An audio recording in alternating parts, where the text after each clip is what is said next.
On this episode of the China Unscripted podcast, Ride in Style in a Karl Marx hot air balloon, how the Chinese Communist Party has learned important lessons from East Germany. And our guest today is Jonathan Coulton, whose China-related song was censored by CBS for being too controversial.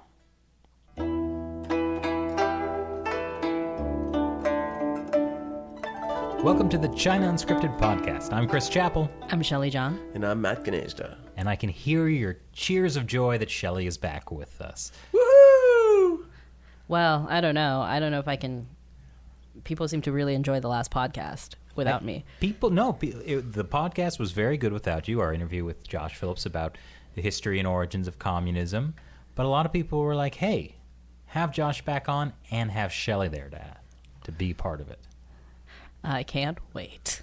It was good, and one thing I really liked about that is at the end we said, please leave comments, even if you're not the type of person to leave comments.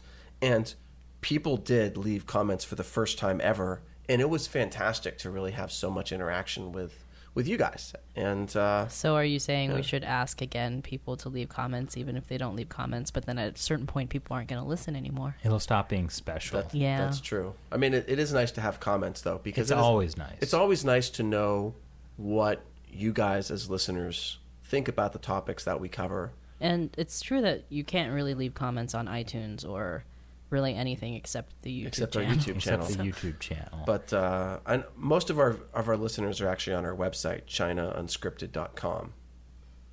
But that's also fine, because the advantage of that, of course, is that we make a little bit of money from the advertising. Wait, we make money from this? Remember that check for $20.14 we got last month? Wow. After a year of making this, could we get a Domino's pizza? This China Unscripted brought to you by Domino's. No, it's not, unfortunately. Actually, that's probably good, because remember the last time we had Domino's in Sydney when we were preparing for that panel? Already going off topic. I like Domino's. What can I say? The topic of this episode. Because you like Domino's because we want to leave that sponsorship opportunity open, is what you're saying? No, yes. I genuinely do like Domino's. Do I think Domino's is better than Pizza Hut? That will be determined by sponsorship. So stay tuned. I actually like the New York Dollar Pizza. I don't think they're going to be a sponsor, though. Yeah. So yes, as Shelley said, we got off topic, and the topic today is Shelley. Hi, Shelley. Hi. So, you were gone, and Matt and I were very sad, scared. We didn't know what to do with ourselves. I was still remotely editing scripts, so I don't know that I was gone for that long. So one of the places that you were was Berlin. Yes. This is the segue where we start talking about the Stasi Museum?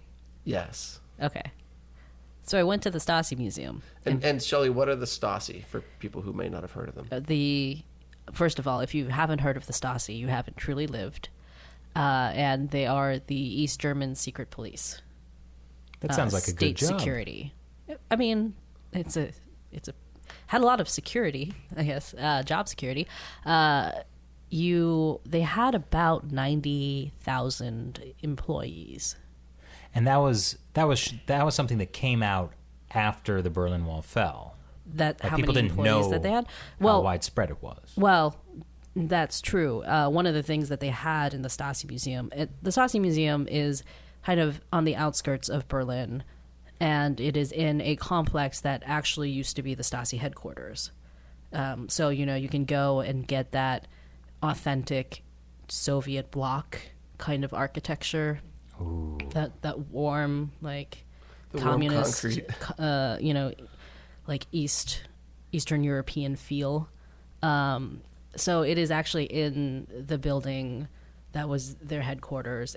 It's a complex of buildings, but it's not a very fun museum in a certain way.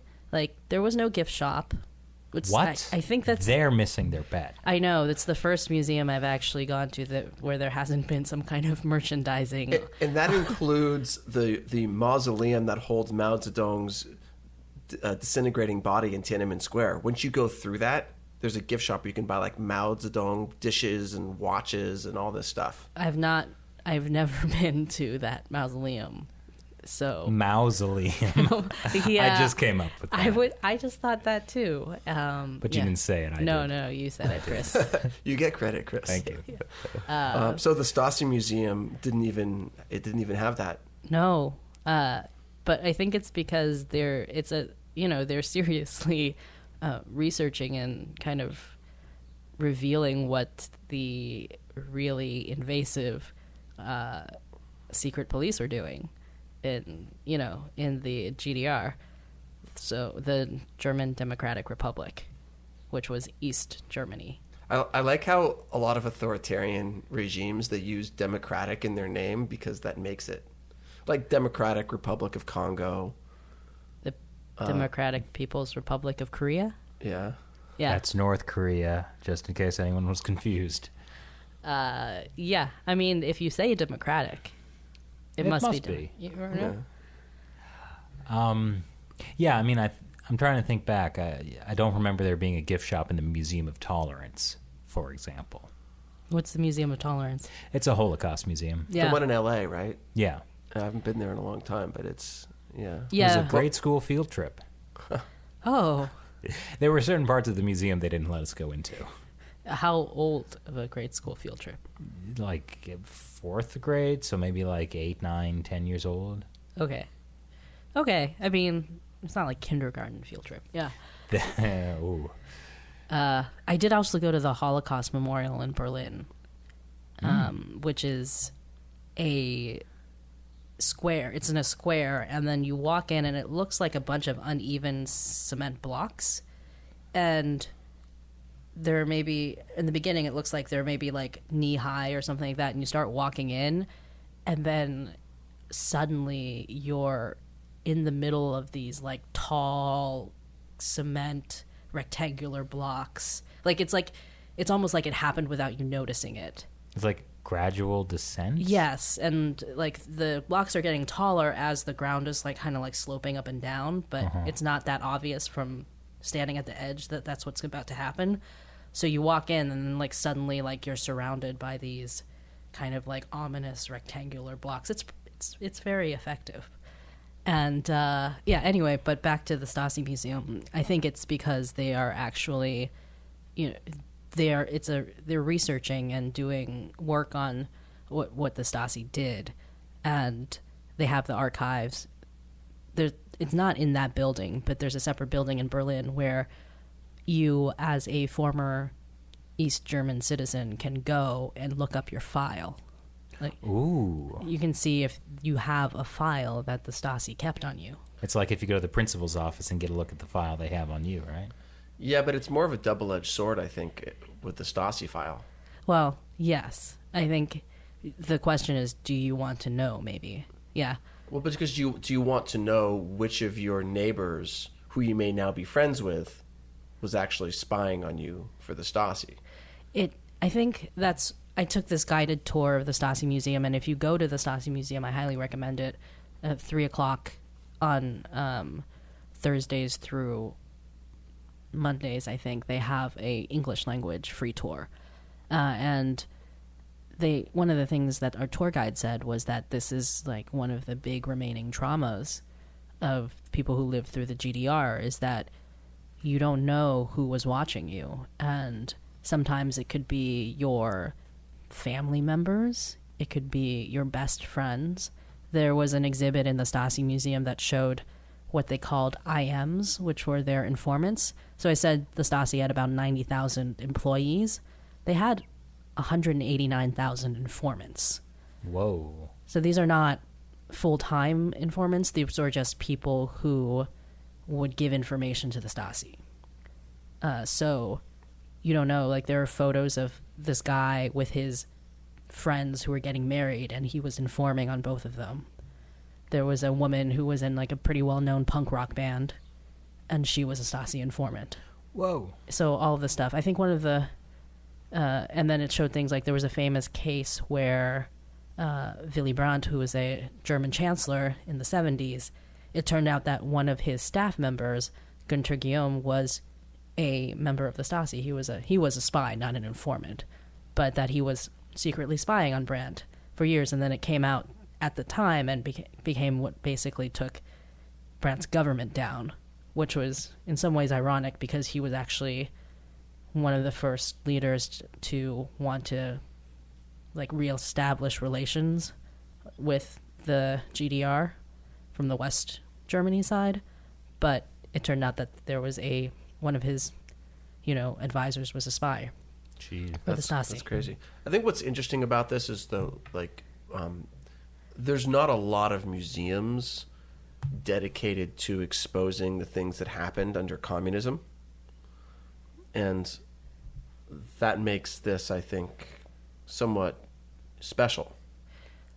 There are several of these museums in Berlin. If you are interested, there's the Stasi Museum, there's the Ddr Museum, which is...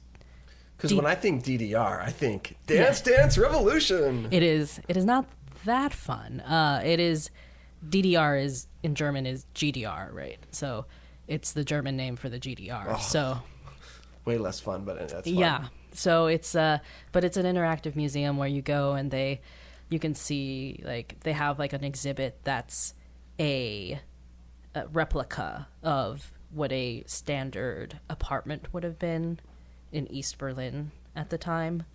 And so you can go and open the drawers and see what people had in their homes, and so you can basically search it without a warrant.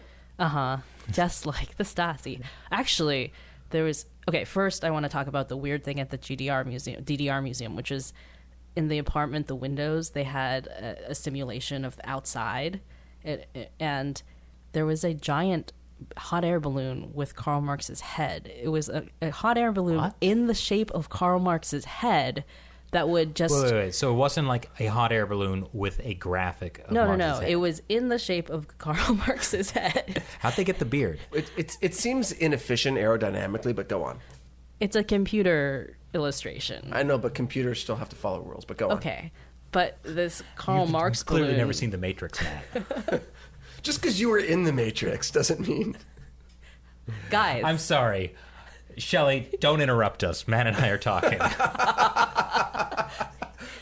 I just can't believe you'd rather argue about the Matrix than hear about the Karl Marx head. No, I really want to hear about this. And yet there is no gift shop. I mean, no. There was a gift shop for the DDR Museum. This is the more fun. If you want to go to a more fun East German museum, this is the DDR So let's Museum. talk about the more fun one with this Karl Marx's episode head. of China Unscripted is brought to you by the Germany Tourism Board. Tour Berlin. See all the depressing stuff that they did to each other. So, Karl Marx. So there was just this... I mean, he always was full of hot air. Wow, I think that... Ow. What I should have done is... instead of actually hitting the table. Matt hit the table, doing the drum sound. So if there was a horrible loud sound and you are now deaf, we have no money, so please don't sue us. It won't do you any good if you went deaf. So Karl Marx's face on a balloon. No. The balloon was the shape of Karl Marx's head. I will post this on Twitter so you can see what I'm talking about. And because I stood there amazed, and then I waited for an entire section so it could come back so I could take a photo of it. It was because it was like you're looking outside the window, and the window has little cars and trees. It was as if you were looking out of the window of the apartment. Okay.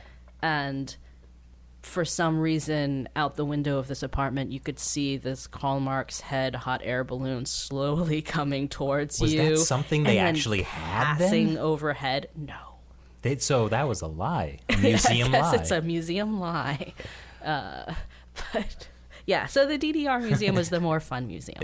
Now I'm just imagining if the U.S. had something like that, and someday you see a giant hot air balloon in the shape of President Trump's head floating through the sky. That'd be so scary. I mean, I feel like we saw that in that Italian parade float that we had on an episode of China. Oh my Uncensored. gosh, that creeped me out so That was much. scary. Yeah, that was pretty. Yeah. What were we talking about before the head because now I can't Oh, the remember. Matrix. So, No, Matt, the Matrix. Let me... We were talking about how in the DDR museum you could see what a typical East German apartment looked like, and you could go through the drawers and search it. Stasi search warrants. This is what I was going to say.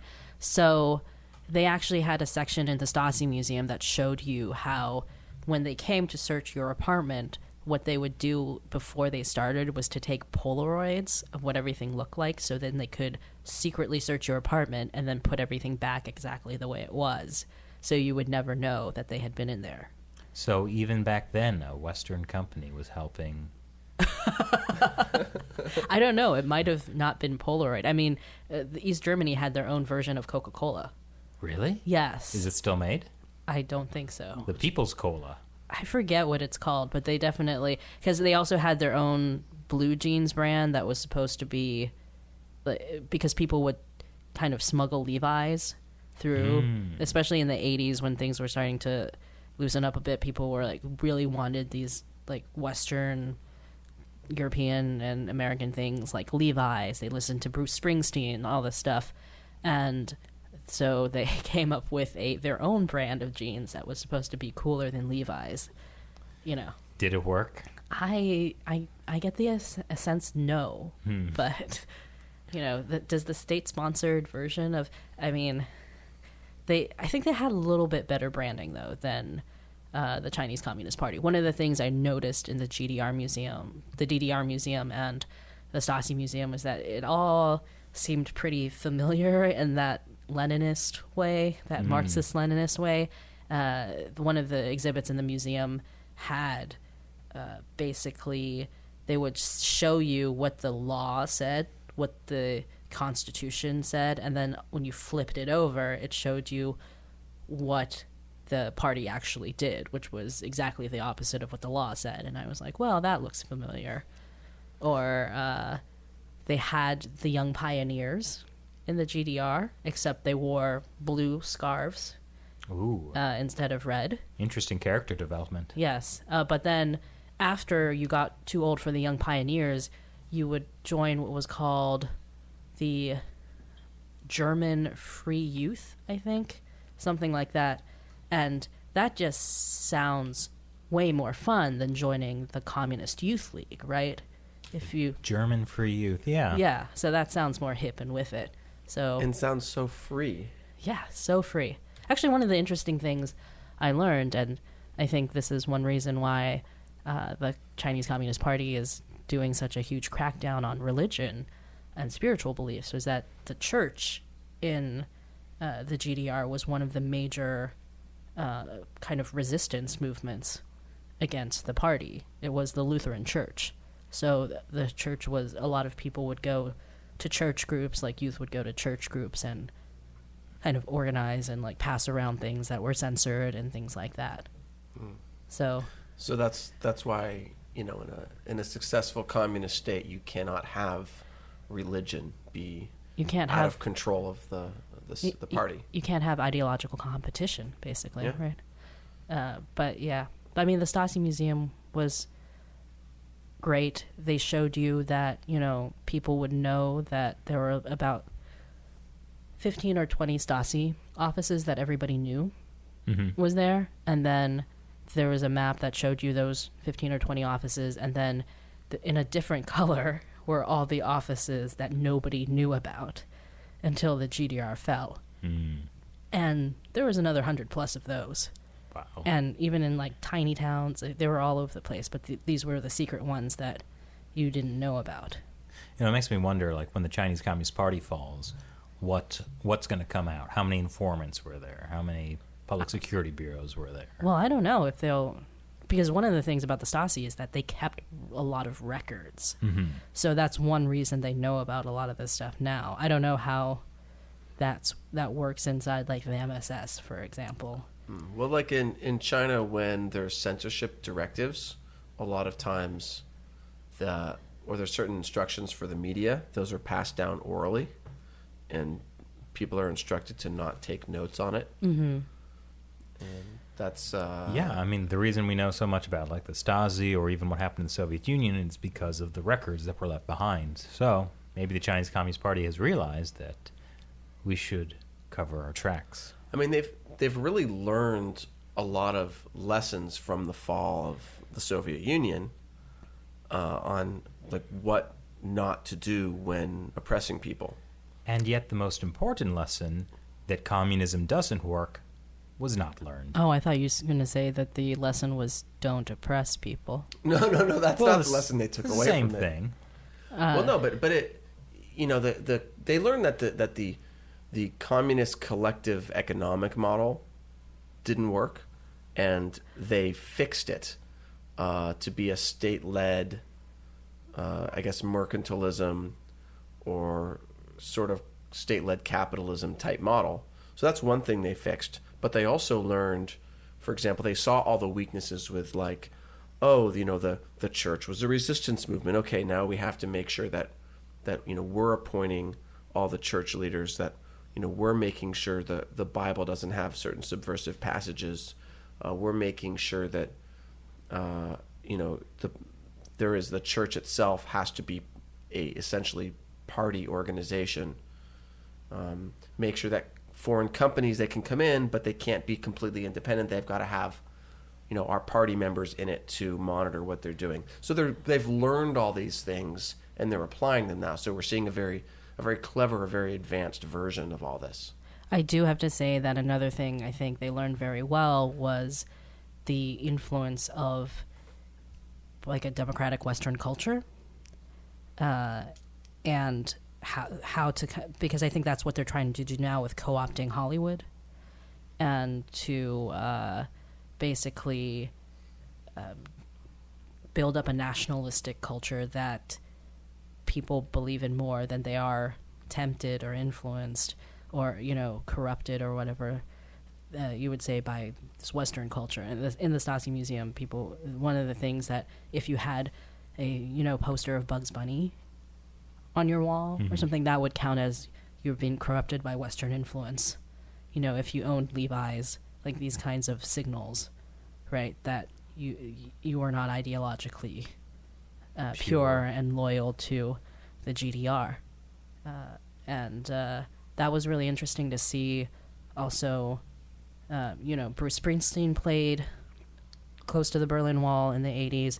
David Bowie played. What about the most important musician of all? I did go to the David Hasselhoff Museum. There's a whole museum? Well, calling it a museum is a little... There was a gift shop there, though, right? No. It was actually... There wasn't a gift shop? It's because it's not really a museum. In the Circus Hostel, there is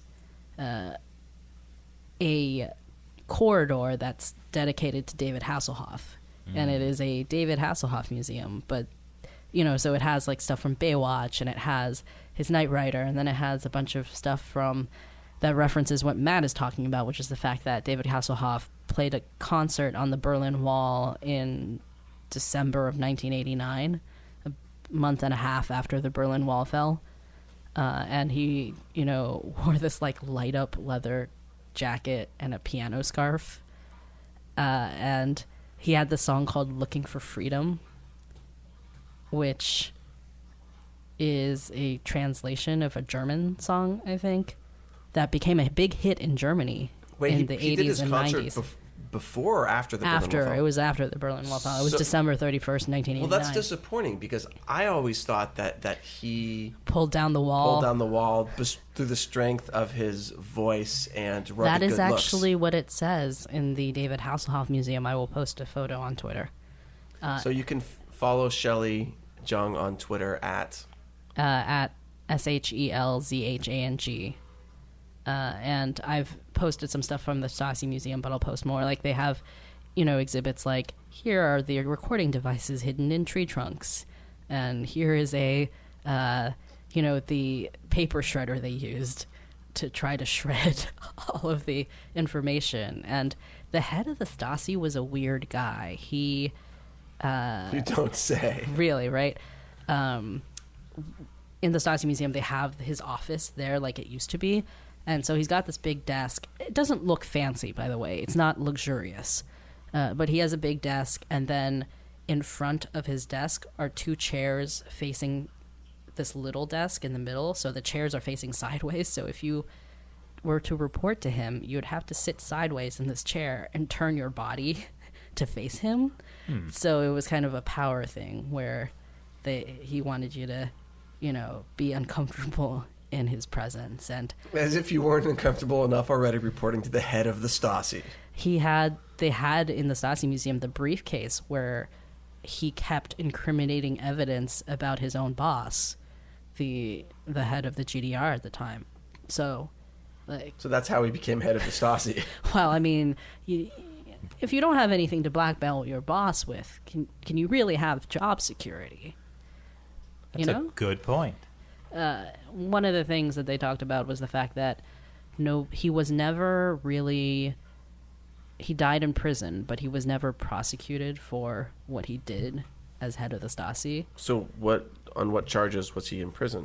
He was imprisoned on charges of when he was a young revolutionary having murdered in like 1947 or something like that, having participated in the murder of, I do not remember who it was. So it's kind of one of those things where they got Al Capone on tax evasion? Something like that. I think also because when the GDR fell, there was a lot of kind of angst over what's going to happen, how are East and West Germany going to reunite, like all this stuff.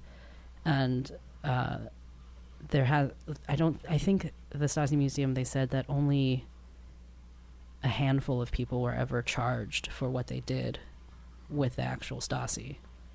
But again, the kind of exposure of this is still going on in some ways. Like they're still finding out what happened and what people did. And like I said, you can go see your file, but do you want to know? Can you live with knowing who?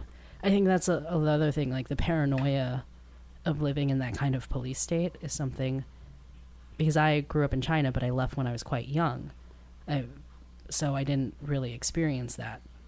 The guide I had at the Stasi Museum, he talked about his father-in-law had grown up in the GDR, and then he had gotten permission to leave East Berlin to fly out to West Germany to visit a relative, and then he did something he didn't have permission to, which was to fly back into West Berlin to visit other relatives. And then there was a building in West Berlin where you could kind of like go to the top and see East Berlin, and his father-in-law refused to, because he said, if I can see East Berlin, that means they can see me. And what if they find out that I'm here when I'm not supposed to be here? So, like, that kind of paranoia, the Stasi can't watch everybody, but they want you to think that they can be watching you no matter what. Well, it's the Panopticon Principle. Yes. Of that. Oh, yes, the Panopticon Principle. No, it's like, oh, come on, Chris. Didn't we talk about this? It's like the idea of a prison where you have like a guard tower in the center and all the cells around it, and so like the prisoners each know that their cell could be monitored at any time by the guards in the center. They don't know if they're currently being monitored, but they know that they could be, and so the fear is always there. I don't know what kind of conversations you think you and I have, but it's not about prison guards. At any rate, but this is also how the Chinese police state works. I mean, when you're using WeChat, when you're kind of walking down the street in Shanghai and there's surveillance cameras, like you just know that you could be being watched at any time. Whether or not they're paying attention to you as an individual is unknown, but the fear, this is the important part, the fear is still there. I wonder if people really think about that, though. I don't think most people would, but I think with the increase of the surveillance state, I think more people will be.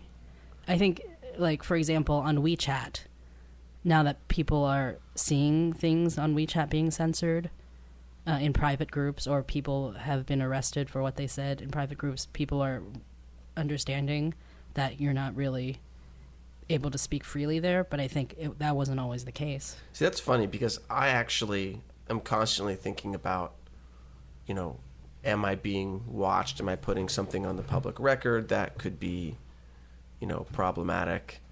And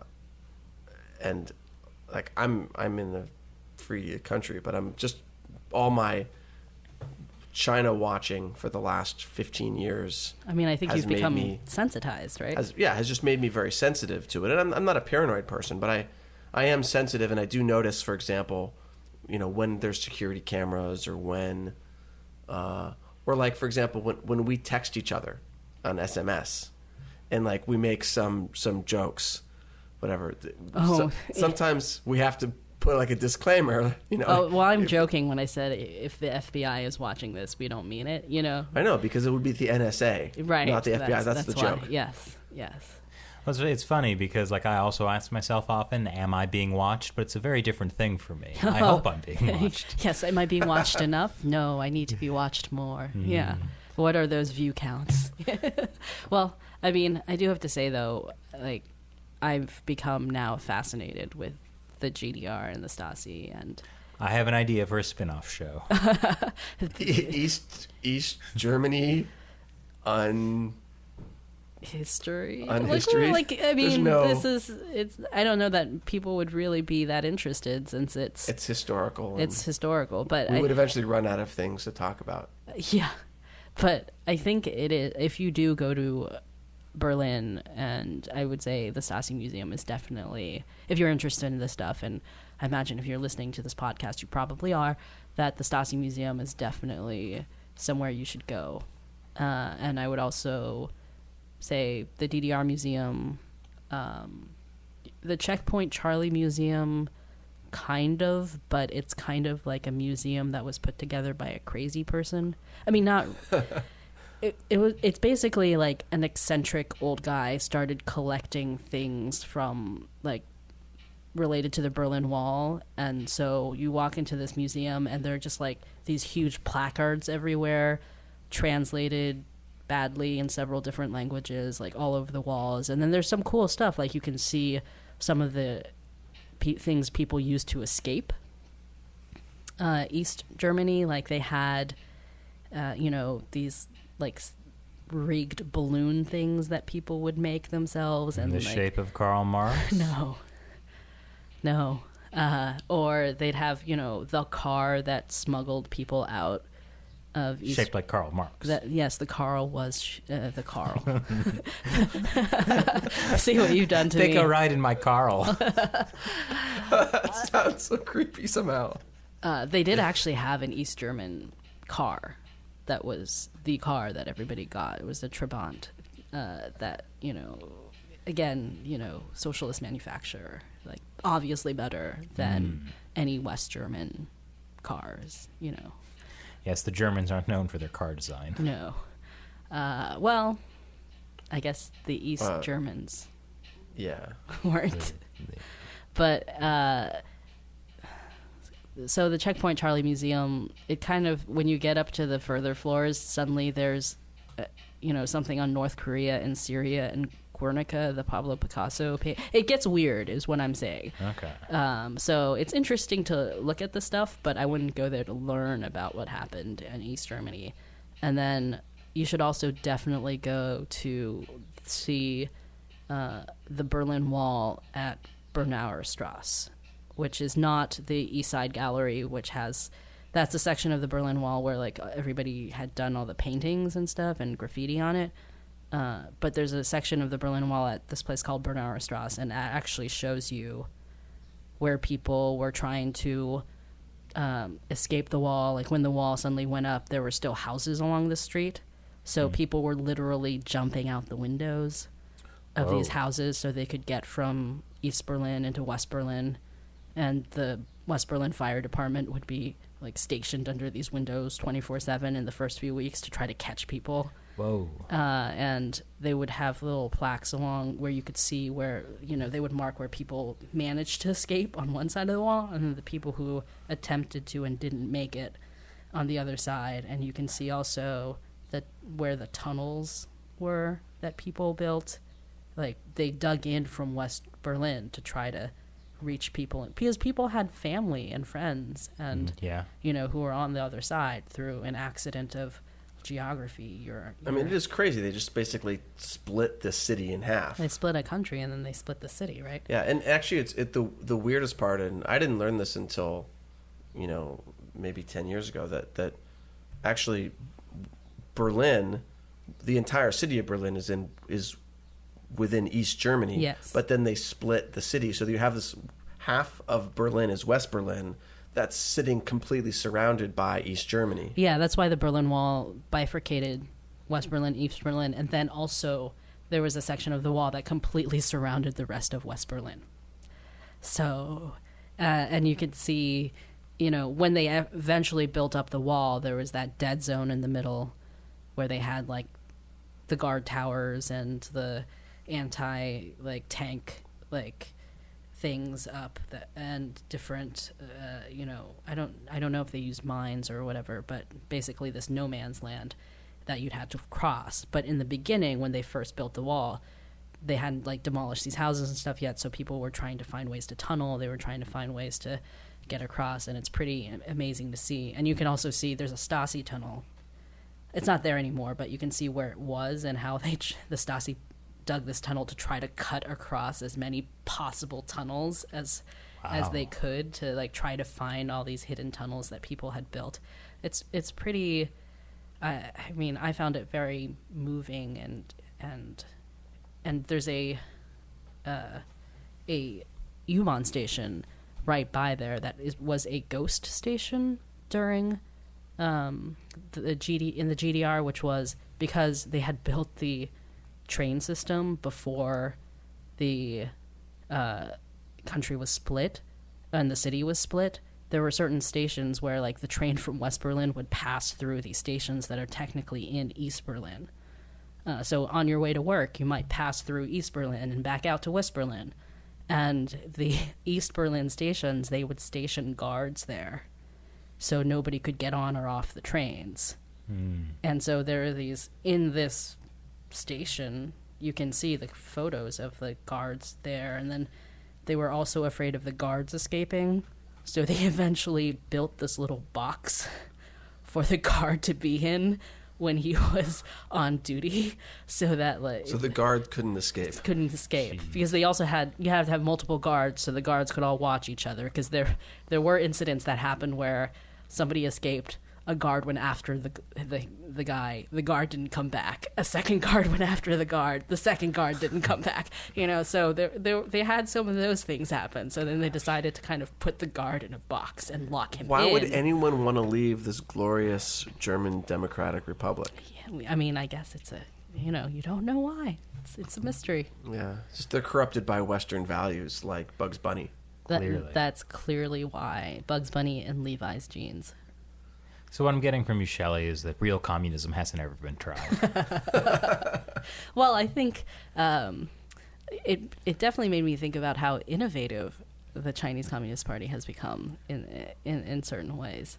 I mean, a lot of it is reminiscent, but also they've definitely, the version 2.0 is they brought communism into the 21st century. Yeah, I think that's definitely true. So, yeah. I mean, I think if you're interested in this topic at all, the movie The Lives of Others is a good one to watch, especially if you're interested in the Stasi. It's a German language a German language movie that won the Oscar for Best Foreign Film a number of years ago. But it is about a Stasi officer and watching, these suspect German intellectuals and what happens. And it's pretty fascinating because it shows a lot of the things that were in the Stasi Museum. Like in the beginning, there's an interrogation, and the guy who's being interrogated is sitting on a chair, and he's got to sit on his hands. And the reason is that they've put a cloth on the chair, and after the guy's taken out of the interrogation rooms, they take the cloth and put it in this glass jar to save his smell for the dogs. Wow. Yep. Yeah. Although that's old technology, because now everyone's carrying smartphones with them so they can just be tracked through GPS. Yeah. I thought you were going to say they have robot dogs. They do have robot dogs. The Boston Dynamics dog that we saw that video. That's true. That was creepy. That was very creepy. Speaking of creepy, if you were to design a car in the shape of Karl Marx's head, where are the doors? Ears, obviously. I guess so. Or like, what if you get in through the mouth? No, I mean, which way is he facing? Are you going? Yeah, is his face facing up, or is it like forward? Oh, imagine that coming down the road at you. Yeah, I think it's a. Send us your Karl Marx car designs. It's a vertical car kind of thing, where it's pretty tall because it's in the shape of like a regular upright head. Yeah. You know, it takes the free market to create Karl Marx car. But the problem is the beard would get super grungy, right? Depends what it was made out of, maybe. You could make it out of those steel bristles they use on the street sweepers. Then it would also clean the street as it's driving. Well, it'll make society better. yeah. Something you brought up that was interesting is how they were very concerned about the influence of Western ideology. Or culture, right? And culture, Yeah. yeah. Which is something that, the Chinese Communist Party today is very concerned about, but they've done it in a very different way, where they've gotten to subvert these Western institutions to follow more of a party line. And recently there was a perfect example of that with CBS choosing to self-censor a show, The Good Fight, that was talking about censorship in China. And we did an episode on this, which was published on Saturday on China Uncensored. Yeah, that was pretty interesting because the creators of the show, the producers of the show, had wanted specifically to do this episode that was about kind of American companies being willing to compromise their ethics, basically, to get into the China market, where they used a Google analog called Chumhum. And it mentioned what happened with the Uyghurs. And that was pretty, like, it was all, like, ripped from the headline stuff. And funny enough, life imitates art. I think in a way that nobody really saw coming. Yeah. And so joining us today, we actually have somebody who was involved in the CBS show that got censored. Jonathan Coulton is an independent musician and songwriter. He's also the musical director for John Hodgman's Little Gray Book Lectures and the contributing troubadour for Popular Science magazine. And he has his own eponymous annual cruise. Jonathan also writes songs for animated shorts used in the CBS show The Good Fight, one of which was about censorship in China, and that was then censored by CBS. So, Jonathan, welcome to the show. Yes, hello. Thank you for having me. So, I understand that your fans call you JoCo for short? Yeah, that was... I think it was originally a tongue-in-cheek nickname, and it kind of stuck. I'm not sure to what extent it is ironic anymore. Oh, that's a big-time celebrity nickname. That's right, yeah. How much more famous are you than J-Lo? I would say I'm much less famous than J-Lo. Well, I don't want to get your hopes up too high, but after this podcast, let's just say... Well, I know. That's what they say. You go on the right podcasts, and that can change everything. So... fingers crossed. Yes, and this is, we are one of the top ranked China podcasts in the world. See? Yeah. Congratulations. Thank you. According to Time Out magazine, which ranked basically every China podcast. So, when there's only like 10 China podcasts, it's easy to be in the top 10. Yeah, sure. Well, that's a good trick. You swim in a small pool, and then you're a very big fish. Oh, yes. We are big fishes in a small, small pond. Amen. Amen. So, all right, let's get on with it. So you wrote a song about Chinese censorship, and that was supposed to be used in, it's basically like a schoolhouse rock-style animated short in the CBS show The Good Fight, except CBS refused to air it. What was in the song?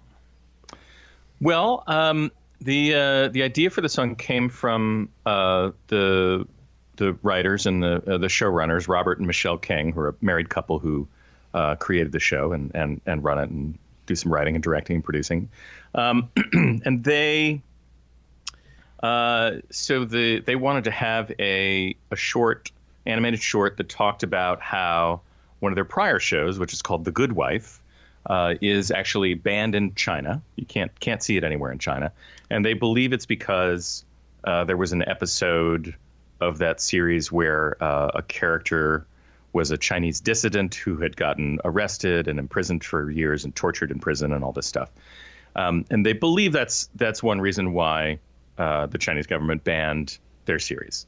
So they wanted to talk about that, and they wanted to talk about this phenomenon that happens in entertainment, but also in the tech world, where corporations who are hoping to do business in China to either sell their movie to that market or their television show to that market, or to have software or a website that is available to people in China, that frequently U.S. companies will choose to change their content or the way their software works in order to keep the censors in China happy, so that they are not banned in China, so that they have access to that market and can sell their stuff there. So that was the basic idea that they gave me for the song, and their writers. I did one of these for each episode, and so their writers would always give me a little a briefing on the subject, and then I sort of had free rein to structure the song how I wanted, but that was the basic idea. Did you have any sense that you were heading into very ironic territory? No, I didn't. One thing I love about the Kings is that they are pretty punk about these sorts of things, which is to say that they don't really shy from conflict, and they don't really like to compromise. They have things that they want to say, and they want to say them. So, and I know that at the same time they are very careful as they're doing these things that they know are sometimes going to be edgy. The show is pretty political. It takes place in the present day, in the present Trumpian situation that we're all living in, and it's a lot about that. So I know they're very careful about making sure they're not running into any situation where the network would not be able to air something that they're doing. So they have everything checked along the way, and they got approval for the lyrics of the song. Once I had sent them a rough draft, they got approval for the storyboard of the animation, and then CBS made the decision at the very last minute to not include the cartoon in the show. So yeah, I didn't expect this was going to happen. My hope was that we were going to get it in the show, and then it was going to get banned in China. That was my hope, because the name of the song. Great dreams. Start small. The name of the song is Banned in China, and at the end of the song, I say, you know what? I hope this song is banned in China. But of course, now it'll never have a chance to be banned in China. That's right, because it was censored in the United States. Which is what's terrifying about this. Yeah, it is a strange thing, and it's I had heard about this before, mainly through the tech world. The idea that Google would censor its search results in order to fall in line with the kind of internet that the Chinese government wants to exist. And I understand that on this particular episode of The Good Fight, they were kind of doing a parody of Google with a company called Chum Hum, which makes me think of sharks. But totally, yeah. It was about that very same thing, that they were going to create. It was not a very veiled, the Chum Hum was creating a secret search engine called Praying Mantis. And what did they say? They didn't say censored. They said it was. Do you remember? Customized. Customized. That's it. Customized. Yes, indeed. So you should have just customized your song for the American market. I guess we thought it was customized for the American market. Well, this was pretty. I think probably the things that CBS objected to, preemptively on behalf of China, were pretty baked into the song. I'm not sure you could really, if you cut out all the parts that would have been trouble, you wouldn't end up with much of a song. What was, in your view, the most problematic part of the song from what you think CBS's perspective might have been. Well, I don't really know for sure, of course, but I suspect that in the bridge of the song, I actually went through and described a bunch of things that you can't say or show, a bunch of things that we know are censored in China. Talking about Falun Gong, talking about Tiananmen Square, the letter N, I believe, for a while was a banned. Oh yeah. Image, an empty chair, and of course, Winnie the Pooh. Yes. Good old Pooh. And it's such a without knowing the context of it, the list is nuts. It's ridiculous. Winnie the Pooh. What harm could Winnie the Pooh cause? Oh, you have no idea. Actually, we did an episode of China Uncensored about that, and we figured, since you have also made a song about Pepe the Frog, the joke was we had created this terrifying mashup of Winnie the Pooh and Pepe the Frog. It's a wonderful thing to have on the internet now. Yeah. It's a very upsetting idea. Yes. We called it Pepe the Pooh, and it looks about as disturbing as you would imagine. Yeah. The name alone. Yeah. Well, speaking of things being on the internet, we were very sad to find that we couldn't find this animated short anywhere on the internet. And we all said, boy, it would really be a shame if somehow that got leaked onto the internet. Don't you agree? It'd be a shame if that got leaked on the internet. I do. JoCo? I do agree with you. I will say that the standards and practices people at CBS called me after this decision was made to explain why they made this decision, and I did promise that I would not let this video out onto the internet. So. Unfortunately, if it does get leaked, it will not be me who does it. But are you forbidden from, say, I don't know, singing us a line of the bridge of that song? I don't know if I'm probably not forbidden. I will tell you that one of my favorite lines, and of the 10 songs that I did for the show, this is one of my favorites. It really turned out great. It's pretty... it says something that I really wanted to say. It's pretty. I think it's pretty sharp satire, if I do say so myself. But I will say one of my favorite lines is in the bridge, where I say it's just what I think is a very clever internal rhyme, where I say, "Don't mention the letter N or Tiananmen Square," which is as a songwriter, that particular series of syllables pleases me greatly. The letter N or Tiananmen Square. I like that. I mean, that's like Eminem level of rhyming. That's pretty good. Yeah, see? It's the kind of quality you get when you hire Coulton. Eminem level quality. Well, I think we just gave you a new tagline. I mean, he did he win an Oscar? Like, I feel, or an Oscar, like, or an Emmy. I think Eminem is known as a good wordsmith, right? I'm not making that up, am I? I'm very he's out of great. touch. I think he's one of the best. No, he's great. Yeah. Okay. I saw him rhyme orange once.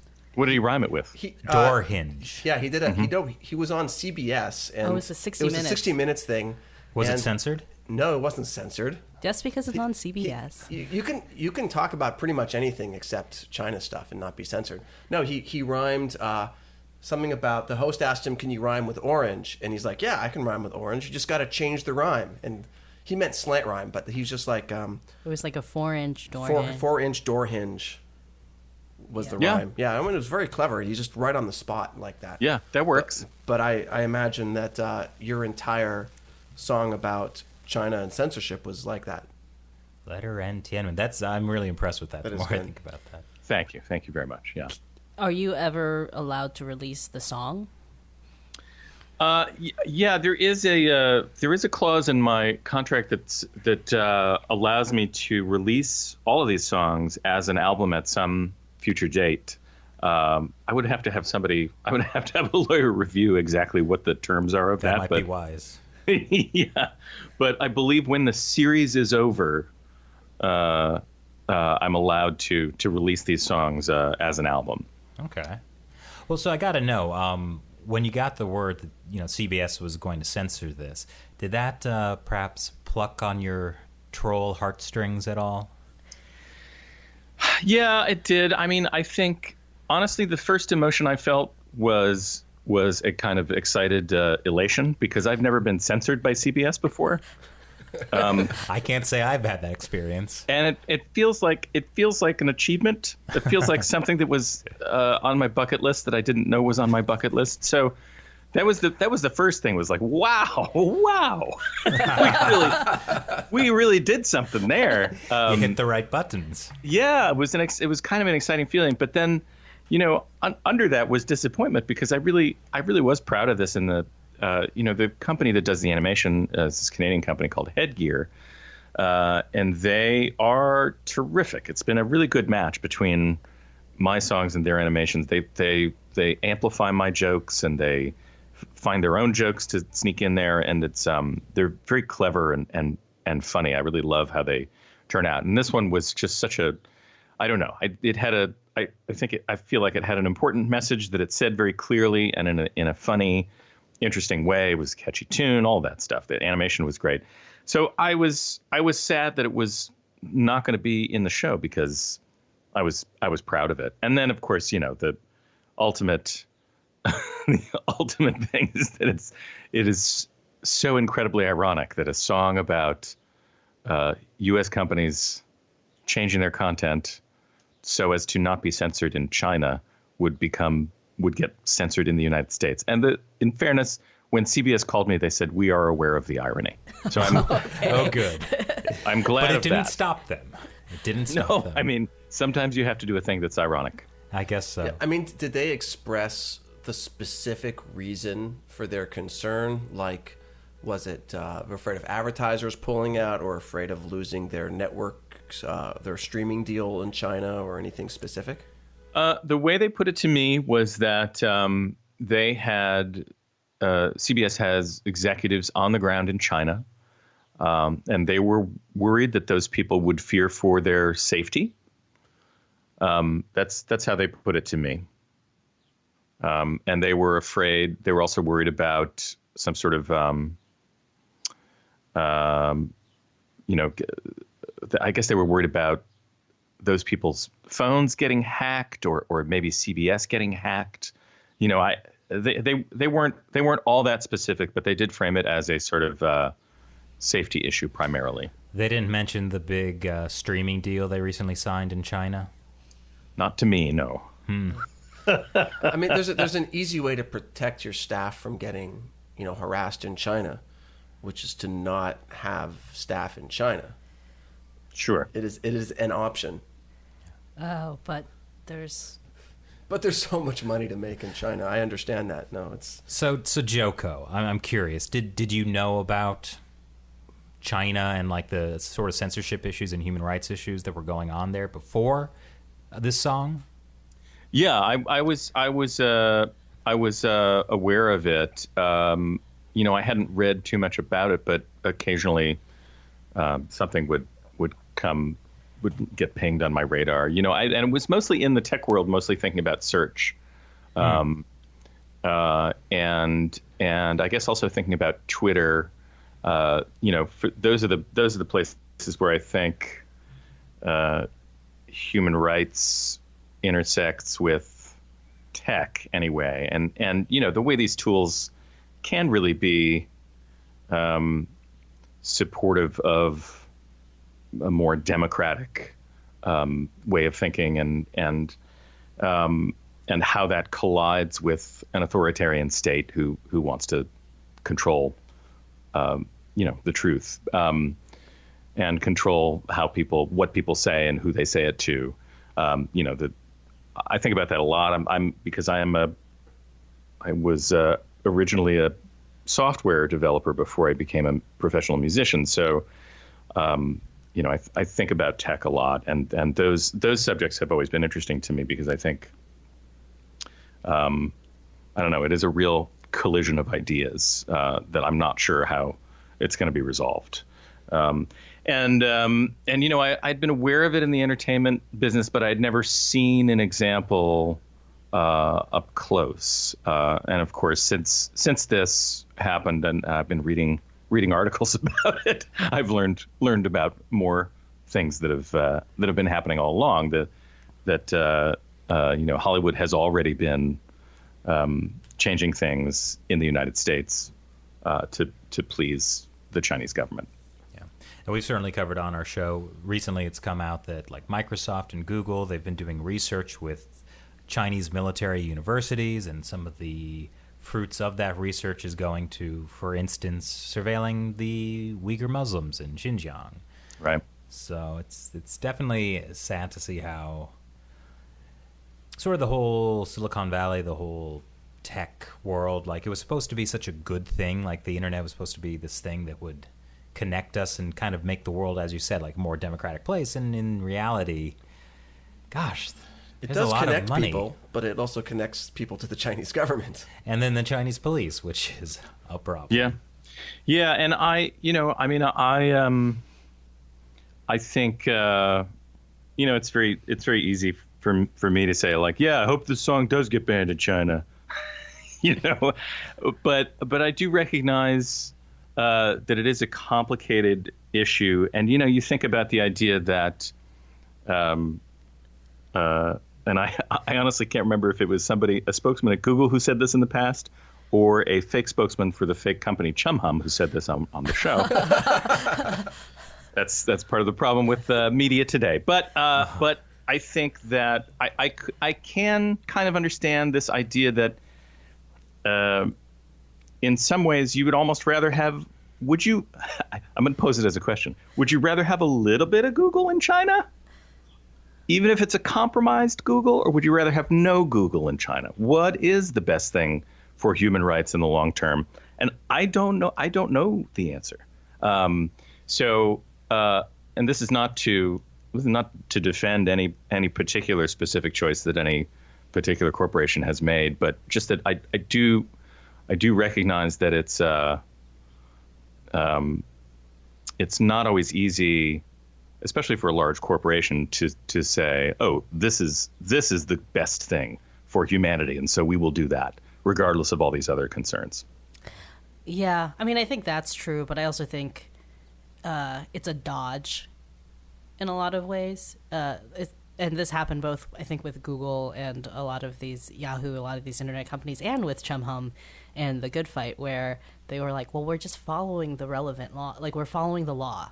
We have to follow the law in whatever country we operate in. And then it's kind of like, okay, so just because something is legal doesn't mean it's moral, but they can kind of use that as like a shield that, like, we're just following the law. It's not up to us. Were you involved at all in the sort of compromise that the Kings came to with CBS about how to handle? No, I was not. That happened without my participation. I had handed the song in. It was approved. They were working on the final mix, and then I got a call from the Kings after that compromise had been reached, and that's the first time I heard that it was going to be censored from the show. And the way it was explained to me is that CBS said, we can't put this cartoon in the show, and that the Kings' first reaction was that they threatened to stop working on the show. And were understandably upset for this last-minute excision. And they reached this compromise where CBS agreed that they would take the cartoon out, but they couldn't just seamlessly take it out. The Kings said, we want you to be on the record for censoring this, so you have to put up a screen that says this content has been censored by CBS. And I think initially they wanted it to last the whole 90 seconds length of the cartoon, wow. which is hilarious. A hilarious idea that you'd be watching a streaming show and then suddenly there would be 90 seconds of this. I mean, that would make it seem more real, I think, that if it lasted that but I long. think in once they started to actually think about doing that, they said, well, that maybe is a little too peevish, and they do care about their fans and people liking the show and being able to watch the show. So, I think they ultimately cut it down to about 8 seconds, which is still weirdly long. But I think that an unanticipated consequence of that is that a lot of people saw that episode and thought that it was a joke.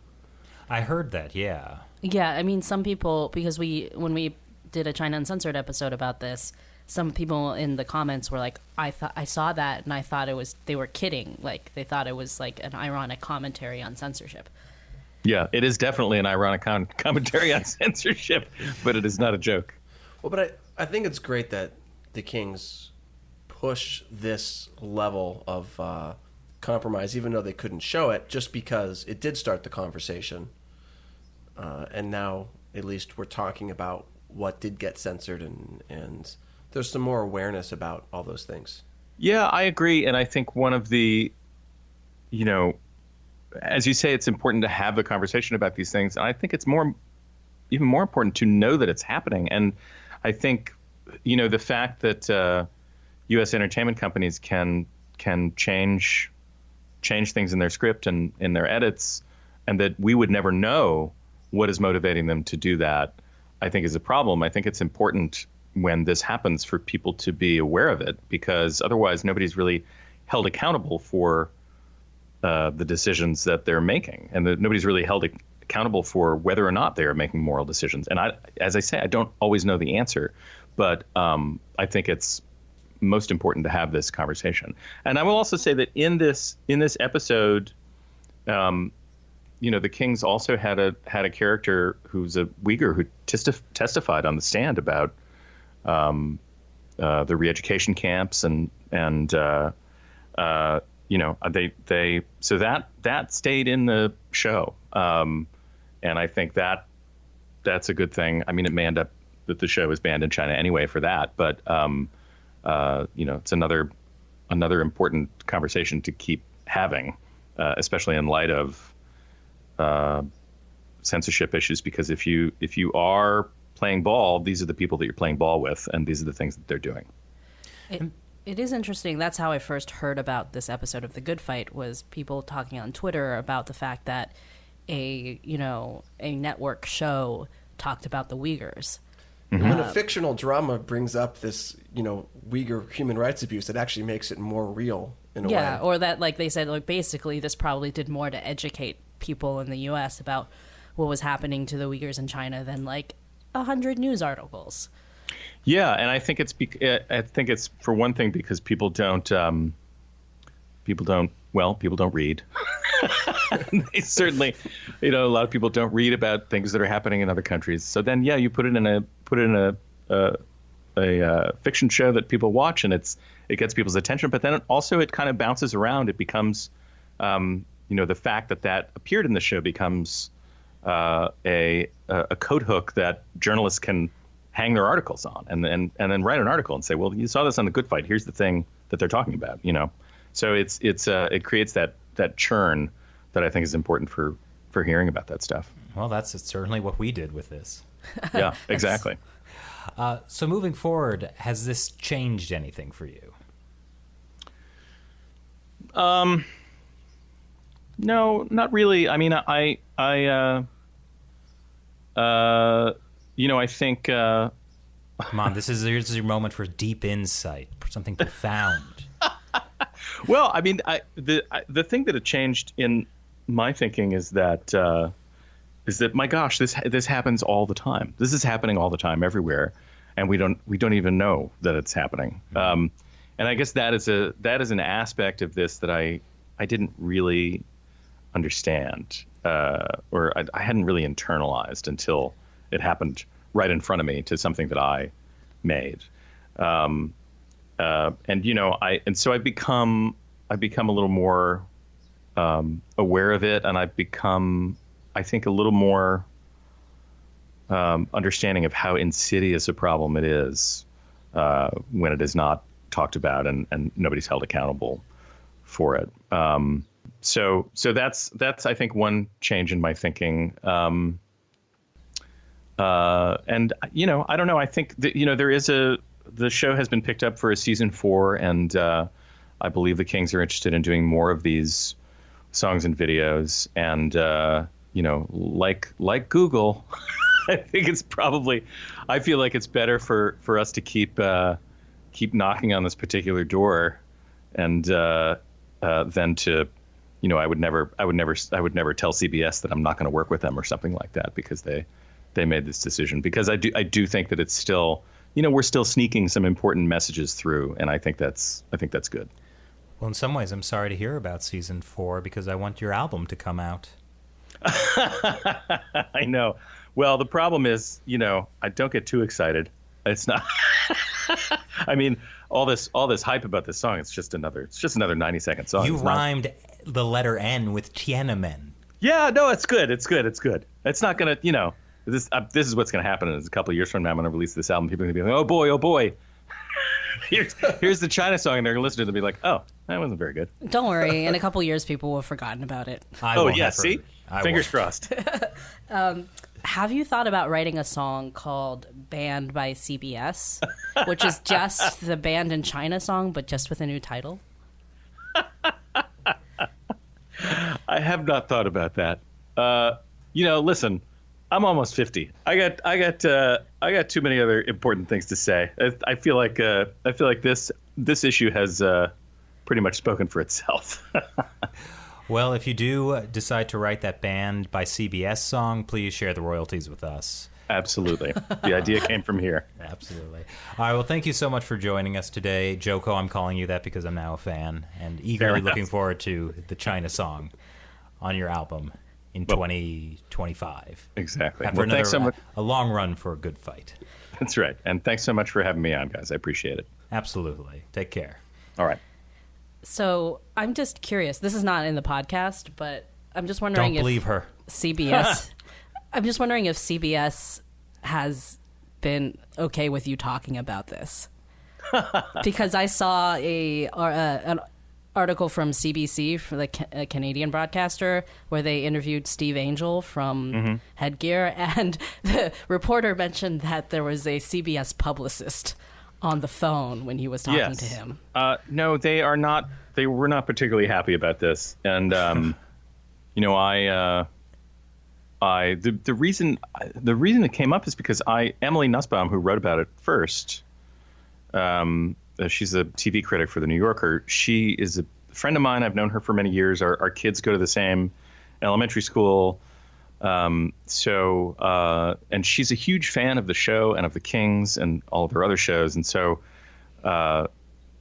she's been interested to watch these videos and hear these songs. And so she knew this one was coming. And then I had dinner with her right after I had learned that it was censored. And so I told her about it. And she was like, I think this is a really important and interesting article. Will you do an interview with me? And I said, yes. So it did not go through the official PR channels, and I'm sure they would have tried to dissuade me from talking about so many specifics if it had gone through those channels. She encouraged you to be on our podcast.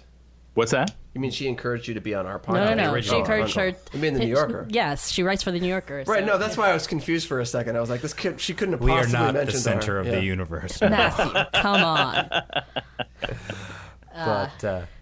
But hey, actually, that was super interesting. Is that something we can put back into the podcast? Yeah, sure, you can put that in there. All right. Well, I told you not to believe Shelley. Okay, yeah, I know. yes, it's my fault. Yes.